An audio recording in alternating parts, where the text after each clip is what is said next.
रावडे, सुषमा रावडे, काशीनाथ दातेसर, अशोकराव सावंत, अनेक वेगवेगळ्या भागातून आलेले माझे बंधू भगिनी, आमचे नाशिकचे अध्यक्ष रवींद्र पगार, दादा फराटे, बरेच सहकारी आहेत. आता मी सगळ्यांची नावं घेत नाही. आणि विशेषतः माझ्या पारनेर तालुक्याच्या वेगवेगळ्या भागातून आलेल्या माझ्या सगळ्या माता, माझ्या भगिनी, आमच्या मुली, सर्व अधिकारी वर्ग, बंधू भगिनींनो, जमलेल्या माझ्या तरुण मित्रांनो, थोडासा आज यायला उशीर झाला. आज माझा वाढदिवस असतो आणि मी सहसा दरवर्षी 22 तारखेला माझी आई 86 वर्षाची झालेली आहे आणि मी आईजवळ दिवसभर थांबतो आणि माझा वाढदिवसाचा तो दिवस मी आईच्या जवळ घालवतो.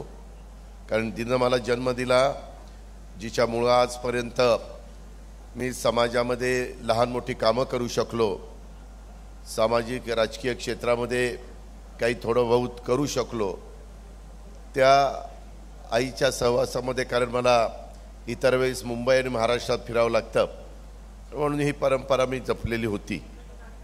परंतु आज बरेच वर्षांनी मी माझ्या महिला भगिनींच्यामध्ये, आमच्या मातांच्यामध्ये, आमच्या मुलींच्यामध्ये आजचा हा कार्यक्रम, हा तुमच्याशी संवाद साधून मी आजचा वाढदिवसाचा दिवस हा संपूर्ण कसा जाईल हा प्रयत्न करणार आहे. ओएसिस फर्टिलिटीच्या तज्ञांनी IVF उपचार पद्धतीद्वारे 1 लाखांहून अधिक जोडप्यांना मातृत्व प्राप्तीचा आनंद दिला आहे. मोफत अपॉइंटमेंट बुक करण्यासाठी आजच संपर्क साधा.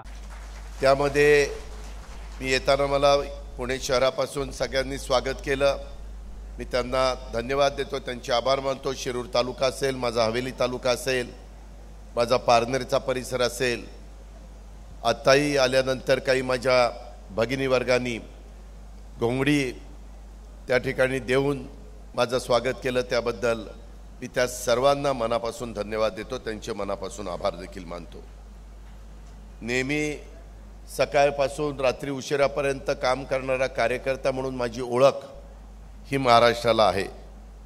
आणि मी ह्यावेळेस ठरवलं की वाढदिवसाच्या दिवशी दररोज करतो त्यापेक्षा अधिकचं काम आज करायचं आहे. म्हणून कुटुंबाला देखील मी सांगितलं, माझी आई असेल, माझी बहिणी असतील, माझी पत्नी असेल, माझी मुलं असतील, की मला आज तिथं थांबायचं जमायचं नाही.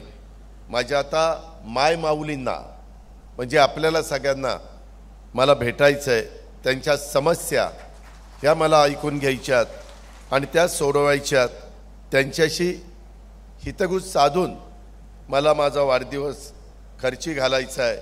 आणि म्हणून मी आज तुमच्या सगळ्यांच्या समोर उभा आहे. तुम्हाला भेटायला आलेलो आहे, तुम्हाला ऐकायला आलेलो आहे, तुमचे प्रश्न जाणून घ्यायला आलेलो आहे. आत्ताच ज्यावेळेस मला बुके देत होते तेव्हा ताई मला सांगत होत्या की दादा, या सगळ्या आमच्या धनगर समाजाच्या महिला, परंतु त्यांच्याकडे काही आधार कार्ड नाही किंवा काही नाही. मी इथल्या ह्या मेळाव्याच्या निमित्तानं अधिकाऱ्यांना पण सांगेन, प्रशासनाला पण सांगेन, आमच्या सहकाऱ्यांना सांगेन, महायुतीमध्ये काम करणाऱ्या कार्यकर्त्यांना सांगेन, महिलांना पण, विशेषतः युवतींना, की जरी कुणाकडं तसं नसलं तरी पिवळं रेशन कार्ड किंवा तांबडं रेशन कार्ड किंवा अंत्योदय योजनेचं ते कार्ड हे असलं तरी देखील तुम्हाला लाभ हा दिला जाणार आहे. ती गोष्ट आपण सगळ्यांना लक्षात ठेवावी. आपल्याला आईवडील जन्माला घालतात, अनेक जण या समाजामध्ये काम करतात, राज्यात देशात काम करतात, परंतु काही जण स्वतःचा जन्म झाल्यानंतर कायम जनतेमध्ये, लोकांच्यामध्ये राहण्याचं, लोकांचं ऐकण्याचं, त्यांच्या समस्या सोडवायचं, अशा पद्धतीनं त्यांच्यासाठी झगडायचं, जनतेची, शेतकऱ्यांची, माझ्या मायमाऊलींची सेवा करायची, त्यांच्या सुखदुःखामध्ये सहभागी व्हायचं, हेच आम्हा लोकांचं जगण्याचं उद्दिष्ट आहे. आणि माझ्या संपूर्ण राजकीय जीवनामध्ये हे मी कठोरपणे आजपर्यंत पाळत आलेलो आहे. माझ्याप्रमाणे माझा सहकारी धनंजय मुंडे असेल, आदित्य असेल, बाकीचे माझे सहकारी असतील त्यांची पण तीच भूमिका आहे. आणि त्याच्यामुळं मायमाऊलींनो, आज मी तुमच्या समोर बोलत असताना तुम्ही किती जण TV बघता, पेपर वाचता मला माहिती नाही, परंतु मी जे काही बजेट, त्याला अर्थसंकल्प आपण म्हणतो, ते सादर केलं. ते तुमच्यातील बहुतेक जणींना तुम्ही ते बघितलं असेल. आणि त्या बजेटमध्ये सगळ्यात महत्त्वाची योजना जर कुठली असेल तर ती योजना ही माझी लाडकी बहीण योजना. कोणती योजना? कोणती योजना? म्हणा ना मग आता बहिणींनो, म्हणा. ही माझी लाडकी बहीण योजना ही आपल्या मायमाऊलींच्या करता, आमच्या मुलींच्या करता आम्ही आणलेली आहे. फार महत्त्वाची योजना आहे. मला ज्यावेळेस जाणवलं की मी अनेक वर्ष अर्थसंकल्प सादर करतोय, त्याचा मला निश्चितपणे आनंद आहे. परंतु ह्यावेळेस जे मांडलेलं मी बजेट आहे, अर्थसंकल्प आहे, त्याच्यातनं मला एक वेगळा आनंद मिळाला. त्यामधनं मी माझ्या मायमाऊलींना आम्ही महायुतीच्या सरकारच्या वतीनं मदत करू शकलो. माझी लाडकी बहीण योजना, त्यामध्ये एक अट आहे, 2.5 लाखाच्या आतमध्ये तुमचं उत्पन्न पाहिजे. अशा आपल्या महिला समाजामध्ये खूप आहेत. आता मी पण शेतकरी आहे, तुमच्यातले पण अनेक जण शेतकरी आहेत. शेतकऱ्याचं ज्याचं ड्राय एरिया आहे, जिरायत जमीन, त्याचं उत्पन्न कमी असतं. ती माझी मायमाऊली खुरपाणीला जाते, मोलमजुरी करते. काही ठिकाणी शहरी भागात माझ्या मायमाऊली धुणं भांडी करतात, कचरा गोळा करतात, काचा गोळा करतात. काही ठिकाणी अतिशय गरिबीतनं, कष्टातनं ते त्या ठिकाणी स्वतःचं आयुष्य काढत असतात. आणि हीच खंत आम्हाला सगळ्यांना आहे. महिलांनो, मायमाऊलींनो, मी तुम्हाला सांगेन, हे कुठल्या जातीपातीचा, नात्यागोत्याचा विचार करून दिलेली योजना नाही. ही सगळ्या समाजाच्या करता आहे, गरिबांकरता आहे, गरीब महिलांच्या करता आहे. त्याच्यामधनं आपल्याला त्याच्यातनं त्यांना आर्थिक बाबतीमध्ये, सामाजिक बाबतीत, सांस्कृतिक, मानसिक सक्षम माझी महिला झाली पाहिजे. मग ती वाडी वस्तीवर, तांड्यावर, पाड्यावर राहणारी असो, किंवा ती माझी गाव पातळीवर किंवा शहरी भागामध्ये राहणारी महिला असो. आता आम्ही शहरामध्ये ज्यावेळेस जातो, किती माझ्या महिला झोपडपट्टीमध्ये राहतात, काय त्यांचं उत्पन्न आहे. आणि त्याकरता ही योजना आणलेली आहे. जवळपास 2.5 कोटीपेक्षा जास्त महिलांना ह्याचा लाभ आम्हाला द्यायचा आहे. 2.5 कोटीपेक्षा जास्त. सुरुवात फॉर्म भरायला झाली. माझी सगळ्यांना विनंती आहे की मी तुमच्याकडं आलोय, आम्ही सगळे आलोय, ते तुम्हाला जाग करायला आलोय, तुम्हाला समजून सांगायला आलोय, तुमच्याशी संवाद साधायला आलोय की ह्याचा फॉर्म तुम्ही भरा. तो फॉर्म भरून घेण्याचं काम आमचं शासन करतंय, महिला बाल विकास करतंय, आमचे बाकीचे प्रशासनातले सहकारी करतायत, अंगणवाडीमध्ये काम करणाऱ्या माझ्या महिला करतायत. आणि तो फॉर्म नीटनेटका भरा. त्या संदर्भामध्ये थोडंसं मला आत्ताच काही जण सांगत होते की आम्हाला फॉर्म भरताना ऑनलाईन अडचणी येत आहेत. नवीन योजना आहेत, काही ठिकाणी अडचणी येतात, पण तुम्ही काळजी करू नका. 1 जुलैपासून ती योजना सुरू केलेली आहे. तुम्ही असंही काळजी करू नका की आज आता 22 तारीख आहे, अजून आम्ही फॉर्म भरला नाही, मग आम्हाला पैसे कसे मिळतील. हे पैसे तुमच्या अकाउंटला, तुम्हाला तुमच्या बँकेमध्ये पण खातं उघडायचं आहे, ते सगळं त्या फॉर्ममध्ये व्यवस्थितपणे सांगितलेलं आहे. आणि तुमच्या अकाउंटला दर महिन्याला 1500 रुपये आम्ही अकाउंटला पोचवणार आहोत.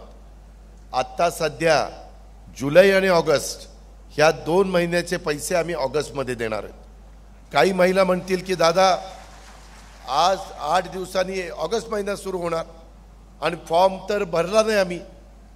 मायमाऊलींनो, तुम्ही जरी ऑगस्ट महिन्यामध्ये फॉर्म भरला आणि तुम्ही त्याच्यामध्ये लाभार्थी म्हणून बसत असला तरी तुम्हाला जुलैपासूनचे पैसे दिले जाणार आहेत. त्यामुळं काळजी करू नका. आज आम्ही बघतो ग्रामीण भागामध्ये माझ्या मायमाऊलीकडं बऱ्याचदा ती घर चालवते, प्रपंच बघते, मुलाबाळांना सांभाळते, घरातल्या बाकीच्या सगळ्यांना खाऊ घालते, परंतु तिच्या काही समस्या आहेत, तिच्या काही अडचणी आहेत ना, तिलाही रोज काहीतरी महिन्याला लागतं ना, ते भागवण्याच्या करता ही माझी लाडकी बहीण योजना आहे. ही गोष्ट महिलांना तुम्ही लक्षामध्ये घ्या. विरोधकांनी माझ्यावर टीका केली, हे सगळे सभागृहात होते आणि मी अर्थसंकल्प मांडत होतो की माझी लाडकी बहीण योजना मी आमच्या मायमौलींनी महाराष्ट्रातल्या महिलांच्या करता आणल्यात. मग त्या मागासवर्गीय महिलांमध्ये असू द्यात, आदिवासी असू द्यात, मुस्लिम असू द्यात, भटक्या असू द्यात, सर्वसाधारण असू द्यात, ओबीसी असू द्यात, सर्व घटकातल्या महिला, फक्त ती महाराष्ट्रातली राहणारी असली पाहिजे, परराज्यातली नाही, महाराष्ट्रातली राहणारी. आता परराज्यातली बॉर्डरवरची महिला लग्न होऊन सून म्हणून आली तर मग ती आमची महाराष्ट्राची आम्ही धरणार आणि तिला पण देणार. ही गोष्ट आपण सगळ्यांनी लक्षामध्ये ठेवा. आणि अशा पद्धतीनं आम्ही ह्या जे काही योजना आहे तिला मायमौलींचे, त्यामध्ये तुम्ही तुमच्या कामाच्या करता एवढा पैसा 46,000 कोटी रुपये वर्षाला तुमच्या हातामध्ये सगळ्या चांद्यापासून बांध्यापर्यंत जाणार. गाव पातळीवरच्या दुकानामध्ये तो पैसा जाणार, किंवा किराणा मालाच्या दुकानात तो पैसा जाणार, कपड्याच्या दुकानात जाणार. ह्याच्यातनं ग्रामीण भागाचं, शहरी भागाचं उत्पन्न देखील दुकानदारांचं वाढायला मदत होणार आहे. आज हा काही कमी पैसा नाही आहे.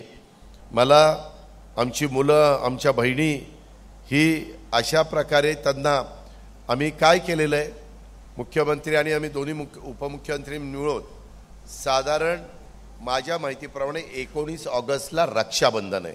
आत्ता एका भगिनीने मला राखी बांधली, त्याच्यामध्ये 19 ऑगस्टला रक्षाबंधन आहे. आमचा प्रयत्न आहे रक्षाबंधनाच्या निमित्तानंच आमच्या मायमाऊलींना त्यांच्या अकाउंटला 3,000 रुपये जुलै ऑगस्टचे द्यायचे आहेत या पद्धतीनं. आणि एवढी चांगली योजना आणली तरी मायमाऊलींनो विरोधक माझ्यावर टीका करतात. काय वाईट योजना आहे? गरिबा करताय ना. ज्याच्या घरामध्ये 4 चाकी वाहन आहे, गाडी, त्यांना नाही आहे, कारण 4 चाकी वाहन म्हणजे त्यांची परिस्थिती चांगली आहे. परंतु जी गरीब आहे त्यांच्याकरता खास ही योजना आपण त्या ठिकाणी आणलेली आहे. कारण आम्ही गरीब महिलांचं दुःख समजतो. पोटाला चिमटा काढून स्वतः उपाशी राहून कधीकधी मी काही भगिनी बघितलेले आहेत, माझ्या मायमौली बघितलेले आहेत, स्वतःच्या गरजांच्याकडे दुर्लक्ष करतात. आणि ती महिला ही कशा कुटुंबाच्या करता राबवतात हे आपण सगळ्यांनी पाहिलंय. ती पहिल्यांदा नवऱ्याचं बघते, मुलाबाळांचं बघते, ती स्वतःकडे दुर्लक्ष करते. ते तिचं दुर्लक्ष आम्ही पाहत आलोय लहानपणापासनं आणि त्याच्याकरता आम्हाला त्यांना सक्षम करायचं आहे. लाडकी बहीण पाठोपाठ आम्ही मांडलेलं एक दुसरी योजना म्हणजे इतर वेगवेगळ्या पद्धतीनं महिलांनो, काही ठिकाणी आई वडील गरीब असल्यानंतर तुमच्या घरामध्ये जन्माला आलेल्या मुलीला आम्ही शिक्षण देतो मोफत. परंतु कॉलेजचं शिक्षण कधी कधी आई वडील गरीब आहेत आणि त्यांना देता येत नाही. काही उदाहरणं तर आमच्या बाबतीत अशी ऐकायला मिळाली की तितके दिवस आम्ही 50% त्यांची फी भरायचो कॉलेजची, मुलींची. खास मुलींच्या करता योजना आहेत, गरीब आणि मध्यमवर्गीय मुलींच्या करता 8 लाखाच्या आतमध्ये उत्पन्न असणारे करता. आणि 50% रक्कम आमची त्या कॉलेजला गेली. परंतु राहिलेली 50% रक्कम पण तिच्या आईवडिलांच्याकडे भरायला नव्हती. ती मुलगी इतकी नाउमेद झाली, इतकी खचली की तिने एक चिठ्ठी लिहिली, माझ्या आईवडिलांनी मला लहानाचं मोठं केलं, मला वाढवलं, मला शिकवलं, मला घडवलं.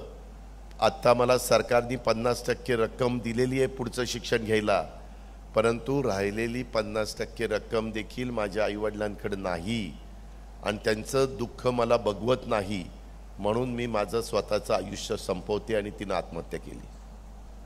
काय वाटलं असेल आपल्याला? काय वाटलं असेल त्यांच्या घरातल्या आईवडिलांना?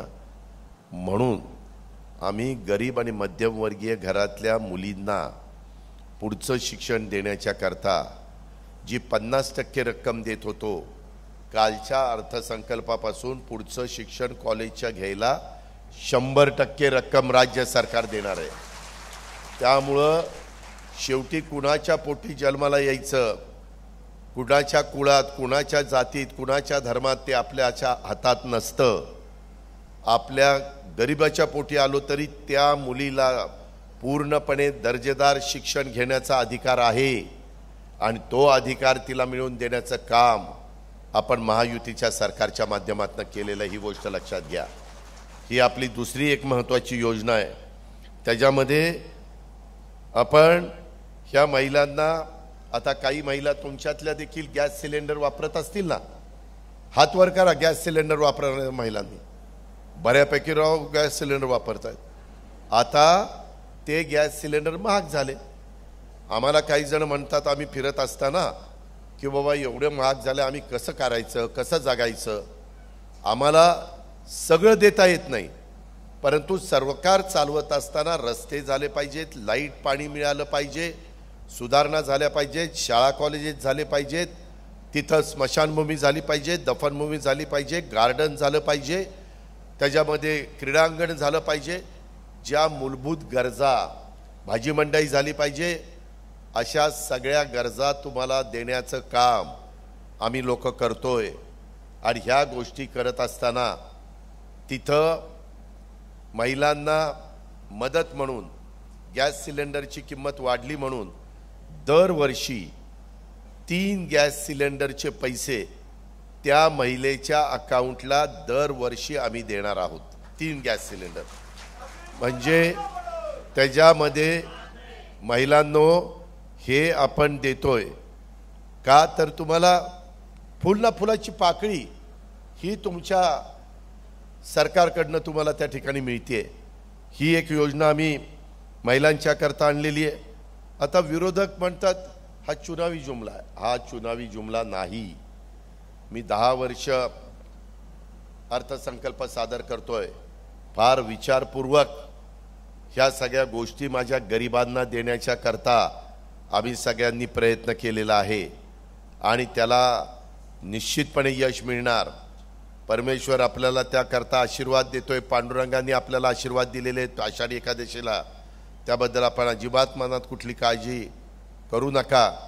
ते पैसे तुम्हाला उत्पन्न पण तसंच मध्यमवर्गीय आणि गरिबाच्या करता 2.5 लाखाच्या पर्यंत अशा पद्धतीनं त्यांना मिळणार।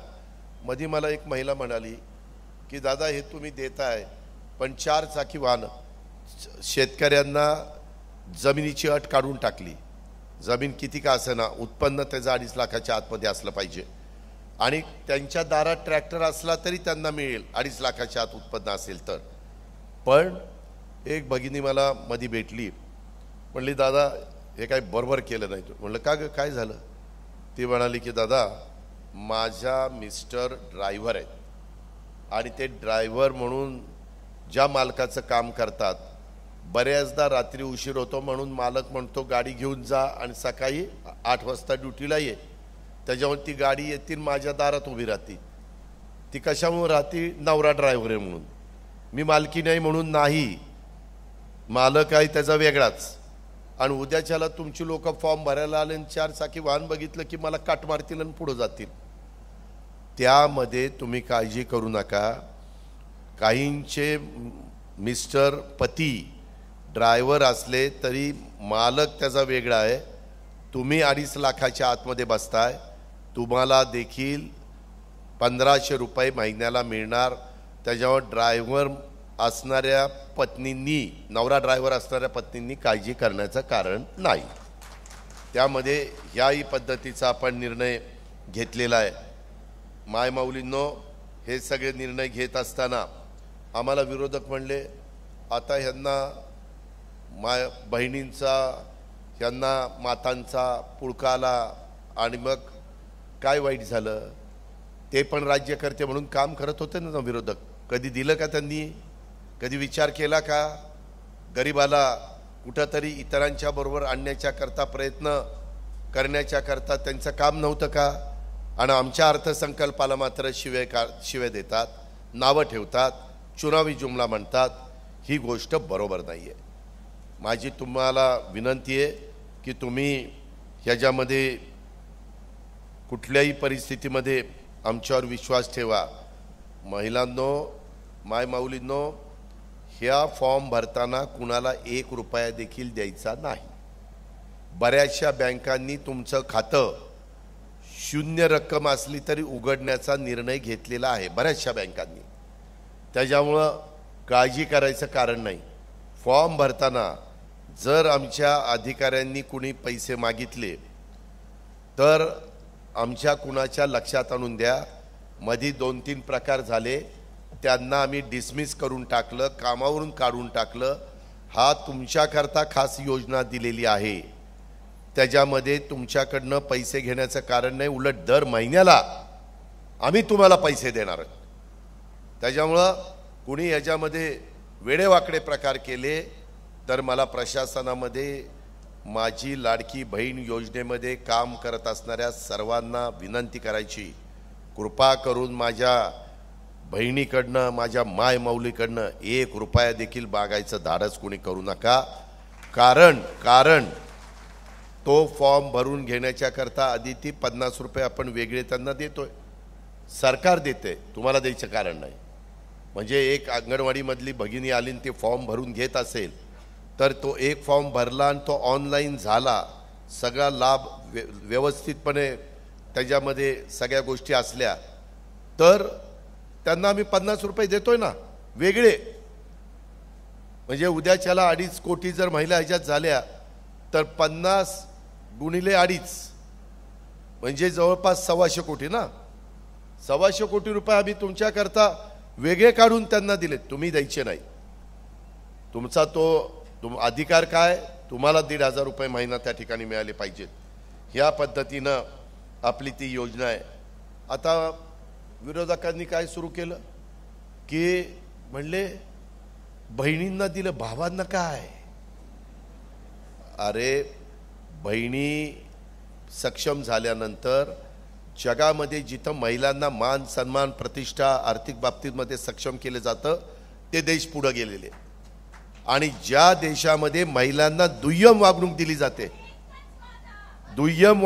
जाते, हे थांब तू नंतर जेवायला घालताना पण पहिलं मुलाला द्यायचं, काय चांगलं असेल ते मुलाला, मुलीला काय तुला राहू दे, तू जरा बाजूला राहा, असा भेदभाव काही जण करतात।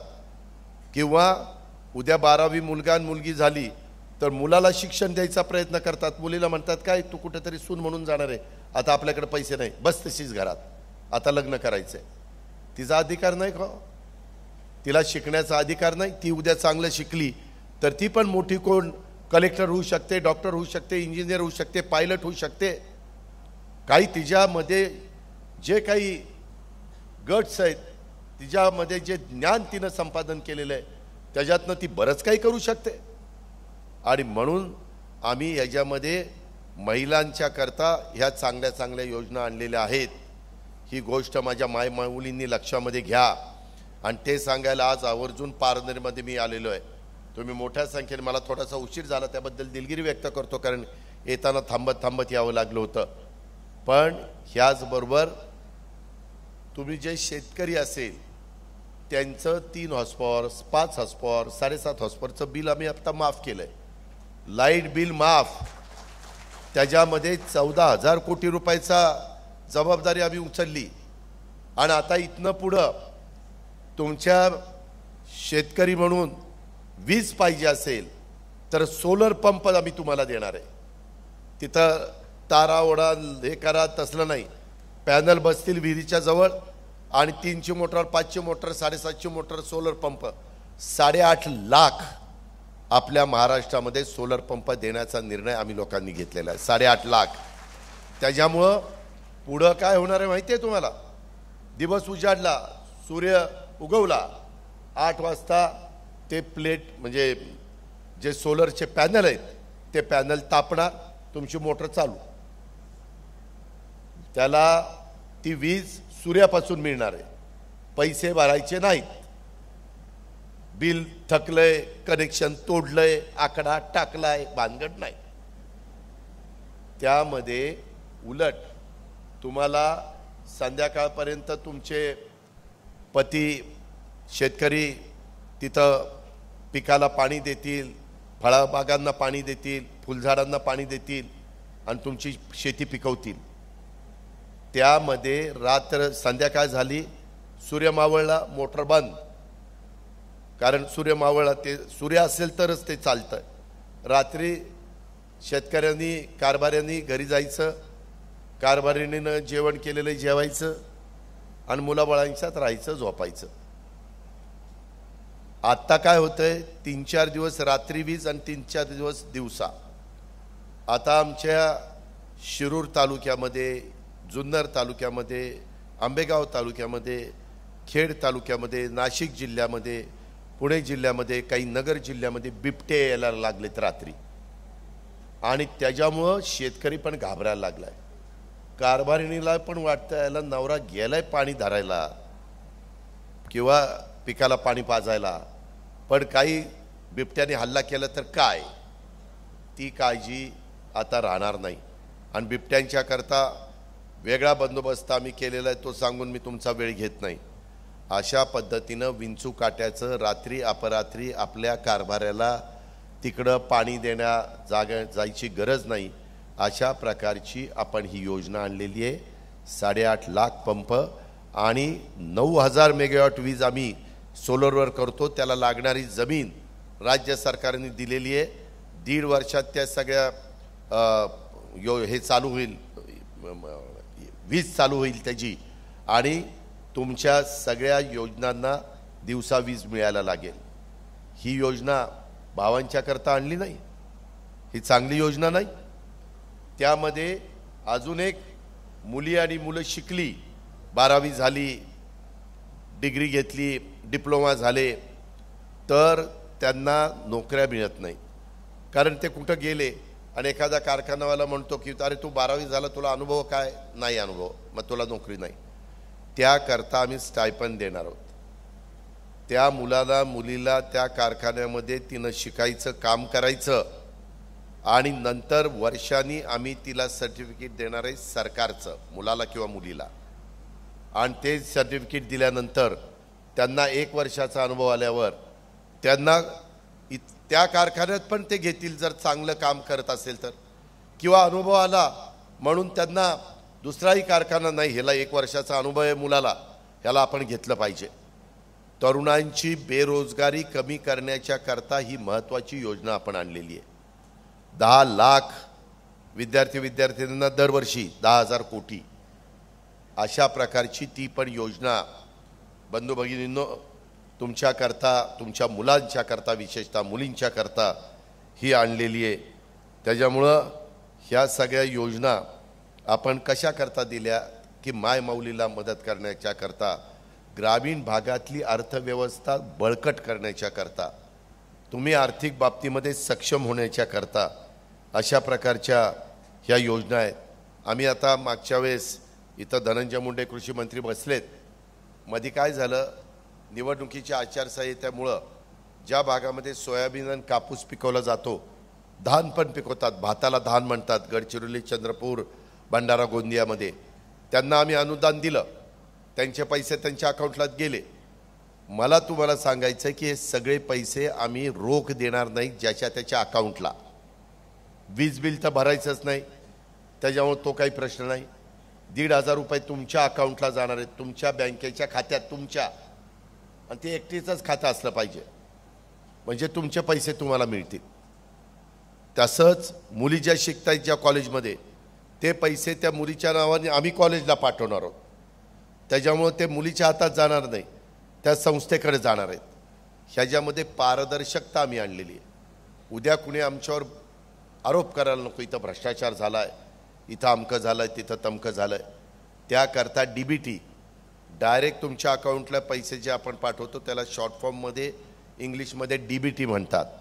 ह्या पद्धतीनं महिलांना आपण करतो. आणि आता सोयाबीन कापसाला पण माझ्या माहितीप्रमाणे 4,500 कोटी रुपये आपण धनंजय देतोय, बरोबर ना, 4,500, ते पण अकाउंटला शेतकऱ्याच्या जाणार आहेत. एकरी 5,000 रुपये, असे 10,000 रुपये त्या ठिकाणी 2 एकराचे देतोय, जास्तीत जास्त 2 एकराच्या करता. तसंच आम्ही वेगवेगळ्या पद्धतीनं ज्या काही योजना आणतोय, आम्ही आणत असताना तुम्ही आम्हाला अनेकदा निवडून दिलेला आमचा एकच ध्यास असतो, विकास आणि गरिबांना मदत करून इतरांच्या बरोबर आणण्याचा प्रयत्न करणं. अशा पद्धतीने एक ऐतिहासिक बजेट आम्ही ह्यावेळेस महिलांच्या करता, मातांच्या करता, मुलींच्या करता, शेतकरी भावंडांच्या करता, त्यांच्या मुलामुलींच्या करता, जी शिकलेली मुलं मुली आहेत त्यांना स्टायपंड देण्याच्या करता, अशा पद्धतीनं हे आपण तुमच्या सगळ्यांच्या करता आणलेलं आहे. त्याच्यामध्ये येणाऱ्या काळामध्ये देखील आम्ही आमचा जर भूतकाळ बघितला तर गेले 30-35 वर्ष दिवस रात्र आम्ही विकासाच्या बद्दलचा विचार केला आणि आजवर वेगवेगळ्या योजना अनेक काही भागामध्ये वेगवेगळे तलाव केले, केटीवेअर केले, उपसा सिंचन योजना केल्या, बऱ्याचशा ठिकाणी नवीन नवीन इमारतींना निधी दिला, महत्त्वाची कामं त्या ठिकाणी केली. आणि ह्या जिल्ह्यामध्ये देखील दुष्काळ कमी व्हावा, हटावा ह्याकरता देखील शेतीच्या पाण्याच्या करता जी जी पावलं उचलता येतील. जायकवाडी धरण जुनं होतं, परंतु त्या बाबतीमध्ये आपण मुळा धरण आपलं जुनं असेल, ही असे वेगवेगळ्या प्रकारची धरणं ही आपल्या निळवंडे तर मीच त्या खात्याचा मंत्री असताना आम्ही पूर्णत्वाला नेलं. इथं कपिल पवार बसलेत, त्यांनाही आठवत असेल संगमनेरचे. ह्या पद्धतीनं बंधू भगिनींनो आपण पुढं गेलेलो आहे. म्हणजे आम्ही भूतकाळात काम केलेलं आहे, वर्तमान काळात म्हणजे आत्ताचा काळ ह्याच्यात अतिशय उत्तम माझ्या मायमाऊलींच्या करता अर्थसंकल्प बजेट आम्ही तुम्हाला दिलेलं आहे. त्याच्यामध्ये सर्व गरीब घटकाला सामावून घेण्याचा प्रयत्न आम्ही ह्या निमित्तानं केलेला आहे.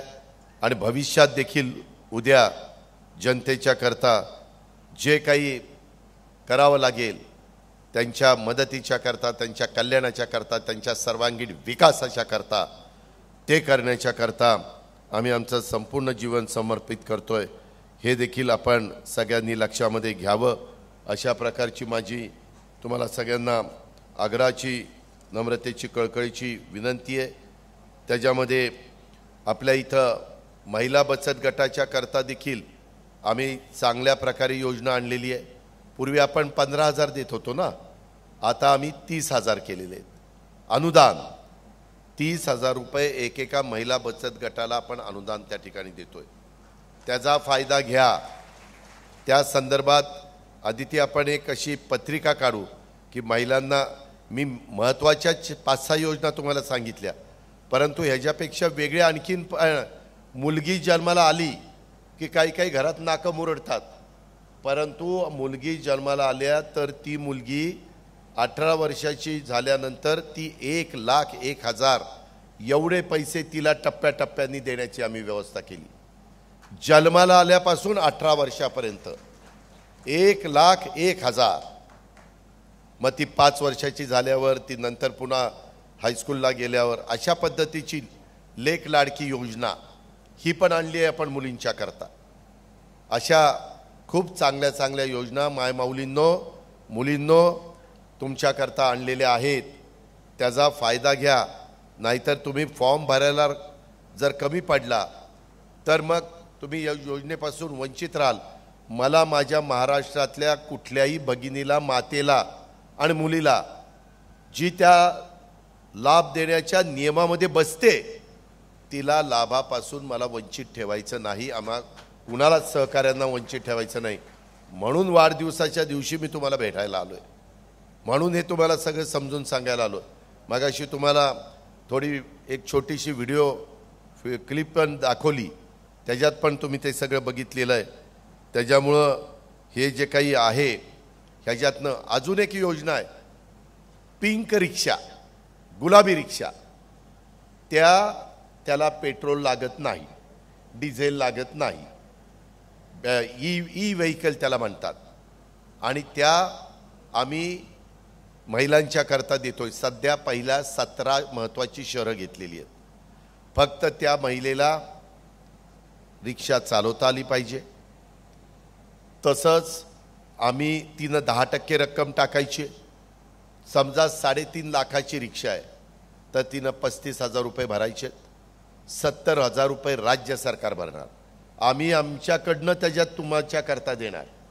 रिक्षाची मालकी त्या भगिनीची, म्हणजे 30% रक्कम झाली, 70% बँकेकडनं लोन आम्ही देणार आणि तुम्हाला त्याचा हप्ता जो आहे तो साधारण 6,250 असा हप्ता येईल वर्षाचा, महिन्याचा. म्हणजे 210-220 रुपये तुम्हाला जो काही बिझनेस होईल त्याच्यातनं बाजूला काढावे लागतील, पण पेट्रोलला खर्च नाही. रिक्षा घरी आल्यानंतर घरी 2-3चा प्लग असतो, तिथं चार्ज करायची, पुन्हा सकाळी आपली रिक्षा चालू, दिवसभर चालू. ही एक नवीन उत्पन्न देणारी महिलांच्या करता पिंक रिक्षा ही योजना आणली. सध्या मी 80 कोटी रुपये दिलेत, बरोबर ना.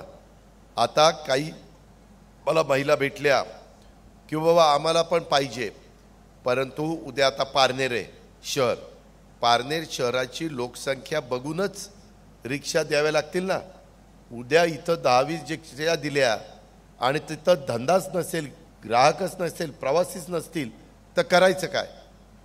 त्याच्याकरता मुंबई, पुणे, पिंपरी चिंचवड, आमचं अमरावती, नागपूर, कोल्हापूर, सोलापूर अशी जी काही मोठी मोठी, नाशिक, जळगाव अशा प्रकारच्या शहरांच्या मध्ये आपण ती पहिल्यांदा योजना राबवतो. पण मी DPCला पालकमंत्र्यांना सांगितलं, तुम्हाला तुमच्या तालुक्याच्या ठिकाणी काही रिक्षा देऊन तिथला धंदा होणार असेल, आमच्या महिलेचा प्रवासी त्यांना तेवढं मिळणार असतील रिक्षा चालकाला, आणि ते रिक्षा मात्र महिलांनी चालवायची. काही काही भागात, शहरी भागात रात्री अपरात्री रिक्षा पुरुष ड्रायव्हर असल्यानंतर महिला बसायला घाबरतात, काहीतरी वेडवाकडं घडलं तर काय. परंतु पिंक रिक्षा म्हणजे महिला, मग महिलेनी महिलेच्या रिक्षात बसायला एकदम सुरक्षित, कारण काहीच अडचण, भीतीच नाही. ह्या प्रकारे आम्ही ह्या योजना आणलेल्या आहेत. बचत गटाला पण आम्ही चांगल्या पद्धतीनं योजना दिलेल्या आहेत. आणि मी माझ्या मायमाऊलींना सांगतो की हा अजितदादाचा वादा आहे, ह्या योजना मी बंद होऊन देणार नाही. पण त्याकरता तुम्हालाही काही गोष्टी लक्षात ठेवाव्या लागतील. उद्याच्या विधानसभेमध्ये महायुतीच्या उमेदवाराचं बटन दाबलं तर पुढे या योजना चालू राहणार आहे. कारण उद्याच्याला दुसरे आले तर म्हणतील नाही ना आम्हाला बंद करायचं, आणि मग काय उपयोग होणार आहे. ह्याचाही विचार तुम्ही त्या ठिकाणी केला पाहिजे. अशा पद्धतीनं आम्ही हा दादाचा वादा आहे तुम्हाला, आणि तो लाभ आणि त्याच्यातनं तुम्हाला मिळणारं बळ, ह्याच्यातून तुम्ही एकदम तुमच्यात सक्षमपणा येणार आहे, तुम्हाला एक कॉन्फिडन्स येणार आहे, हे देखील आपण सगळ्यांनी लक्षामध्ये घ्या. त्याकरता ह्या वेगवेगळ्या योजना मी आपल्याकरता आणलेल्या आहेत. माझी सर्वांना विनंती आहे की त्या योजनांचा फायदा घ्या. अधिकाऱ्यांनी पण अंत्योदय पिवळं कार्ड, आमचं भगवं कार्ड, आत्ता ज्या महिला आल्या होत्या माझ्या धनगर समाजाच्या, त्यांच्याकडे अंत्योदय योजनेचं कार्ड पण नाही का? काहीच नाही. पण राहणारे मात्र पारनेरचे आहेत.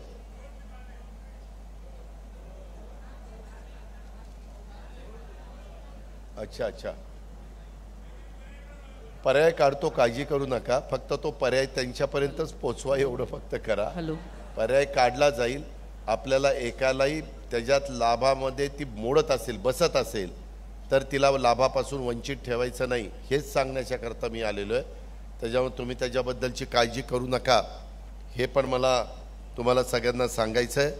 पण हे सगळं करत असताना माझी नम्रतेने तुम्हाला विनंती आहे की सरकार तुमच्याकरता ह्या सगळ्या गोष्टी करतंय, आपण पण काही जबाबदारी उचलली पाहिजे. आम्हाला एक गोष्ट लक्षात आली की महिलांच्या विकासाशिवाय देशाचा विकास होऊ शकत नाही, आणि म्हणून महिलांना लाभ आणि बळ देण्याच्याकरता ह्या विविध योजना, आणि माझ्या शिवशाहू फुले आंबेडकरांच्या महाराष्ट्रातल्या महिलांना सक्षम करण्याच्याकरता आम्ही या योजना आणल्यात. नेहमी सावित्रीबाई फुले, पुण्यश्लोक अहिल्यादेवी होळकर, राजमाता जिजाऊ, कितीतरी रमाबाई, कितीतरी महिलांची नावं घेता येतील की आपल्या महाराष्ट्रामध्ये ह्या थोर महिलांनी अतिशय चांगल्या प्रकारे महिलांना पुढे आणण्याच्या करता शाळा उघडल्या, त्यांच्याकरता अनेक प्रकारचं काम त्यांनी केलेलं आहे.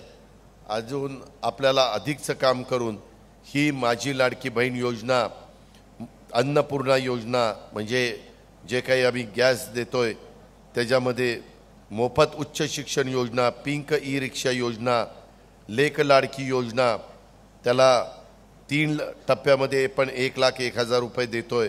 1 एप्रिल 2023 रोजी किंवा त्याच्यानंतर जन्म झालेल्या कन्येला हे अर्थसहाय्य मिळणार आहे. पण तिथं पण अट आहे, पिवळ्या आणि केशरी शिधाधारक कुटुंबामध्येच ती आपण दिली जाणार आहे. का तर ती गरीब असावी. अशा पद्धतीनं ज्यांची ऐपत चांगली आहे त्यांच्याकरता नाही आहे.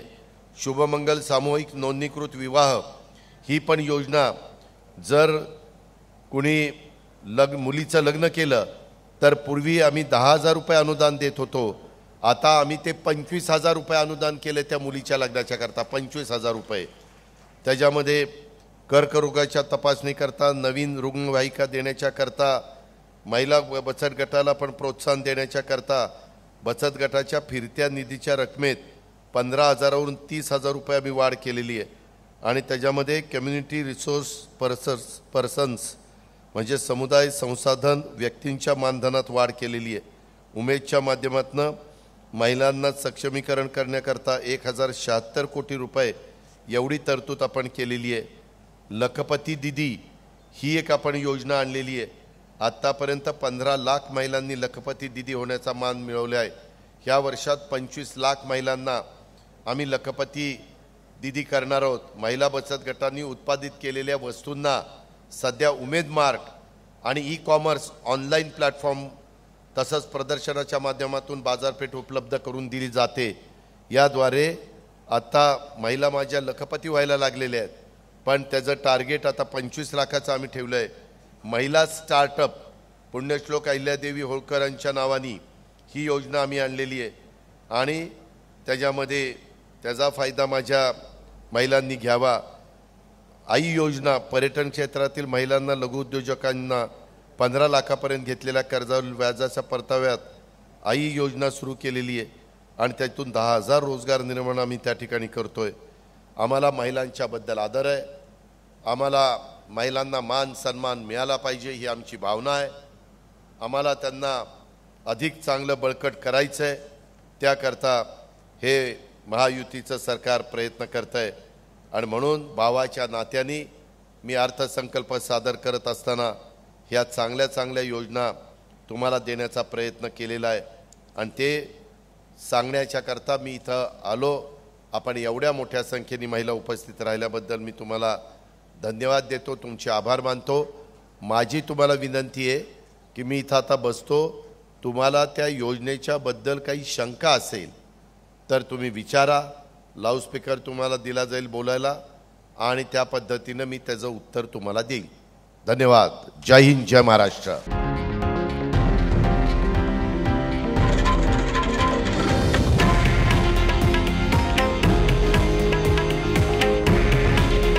हे आहे देशातील नंबर 1 न्यूज नेटवर्क आणि आपण पाहत आहात TV9 मराठी. काळजी तुमची, हित महाराष्ट्राचं.